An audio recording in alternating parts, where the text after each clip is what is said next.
हम अच्छे बुरे कर्म फलों को इसी जन्म में कैसे खत्म कर सकते हैं जिससे वे अगले जन्मों में ना जाए। इस जन्म के कर्मों का खाता शून्य करने का तरीका है निष्काम कर्म। इसमें हम कर्म तो करते हैं लेकिन उनका फल नहीं बनता है, क्योंकि वे कर्म आसक्ति और अहंकार के बिना परमात्मा का ध्यान रखते हुए निस्वार्थ भाव से किए जाते हैं।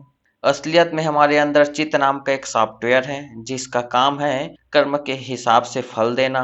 लेकिन इसकी खूबी है कि कर्म करने के बाद पता नहीं लगता कि इसका फल कब मिलेगा। कई बार फल तुरंत और कई बार कुछ समय बाद और कई बार अनुमान भी नहीं लगा सकते कि जो कर्म आज किया है उसका फल कब मिलेगा। वैसे भी पता नहीं जो फल हम आज भोग रहे हैं वह न जाने पिछले किस जन्म का फल है। देखा जाए तो शरीर में चित्त का कोई तय स्थान नहीं, बल्कि कर्म के फल हमारी ऊर्जा में इकट्ठे होते रहते हैं। कोई भी कर्म तब तक फल नहीं देता जब तक उसका फल किस प्रकार आएगा यह तय न हो जाए। इसलिए कर्म फल के समय को जान पाना मुश्किल होता है। यही कारण है कि हम इस जन्म में किए गए कर्मों के फल सिर्फ इसी जन्म में नहीं भोग पाते, वो हमें दूसरे जन्म में मिलता है या और कोई जन्म में।